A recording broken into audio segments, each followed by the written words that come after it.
Time for your ABC 36 Storm Team forecast.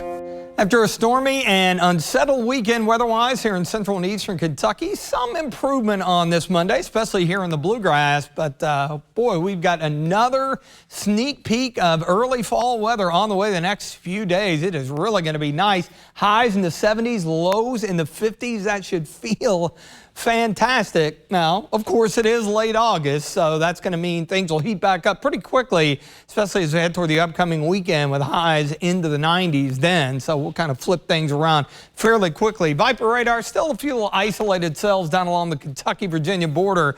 A little bit of energy rotating around the backside of the main surface low over New England, and enough lift from the mountains, some of that low-level moisture coming out of the northwest to produce a few scattered showers. Got some organized storms and even some severe weather across parts of central and eastern North Carolina. Checking out Mount Sterling in front of the Montgomery County Courthouse. Much more in the way of sunshine, 77. Note the wind. It has been breezy out of the northwest at about 10 to 15 much of the afternoon, and it is just pumping in the milder and drier air across the board, taking you down to Wayne County near Monticello, the Kentucky Mesonet there, 78. There's your north wind, so we are definitely heading the right direction. Most locations into the upper 70s and low 80s, and it promises to be pretty nice evening, to say the least. Notice how the dew points really beginning to drop off. We're getting in that upper 50 range along and north of I-64, and that's the case farther north. Of course, that's where the wind's coming from, so that is going to mean a very comfortable stretch over the next few days. High pressure over southern Canada, that will be dropping in.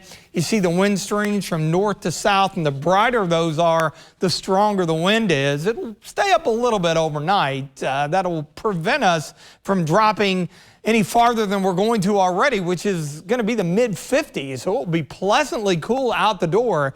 And with winds generally out of the north tomorrow, we'll see a good bit of sunshine. I think a few fair weather clouds during the afternoon, and mid to upper 70s will do it for afternoon highs. So kind of a roller coaster. This is the typical pattern when you have a ridge of heat in the west.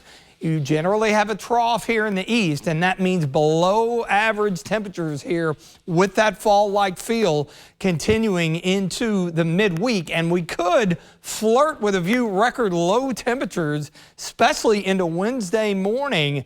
Expected low of 51, the record low is 49, so it is definitely going to feel fall-like during the mornings, the next few. And high pressure, again, will be in control over the Great Lakes and eventually drifting down into the Ohio Valley. Next 2 days are going to be fantastic. I think the best one will be Wednesday. We'll see that area of high pressure begin to jog eastward. That's going to allow that return flow to pick up, and that's going to push our temperatures back into the mid-80s by Thursday. Literally, the air is going to be so dry on our muggy cast, it's off the charts to the good. We do bump it up a little bit, but not overly muggy this weekend, even though it will be hotter. For the weekend, early next week, temperatures above average as we see some of that heat out west begin to build back to the east. And of course, with it drying out a bit, it will be a little more efficient to heat things up at the surface. So we'll jump back into the 90s. But here in the short term, looking good, feeling good, pleasantly cool overnight, mostly clear, 56, lots of sunshine tomorrow. Really nice day. 77, the extended forecast there, your low 50s Wednesday morning, outlying areas, could even see a few upper 40s. And then we do begin to head the other direction. Great news for the kickoff of high school football on Friday. It's going to be dry, yeah, a little bit on the toasty side, but not overly muggy, which is good news. And then the heat is definitely back on for the upcoming weekend. Good weekend to hit the pool or the lake with afternoon highs into the low to mid 90s.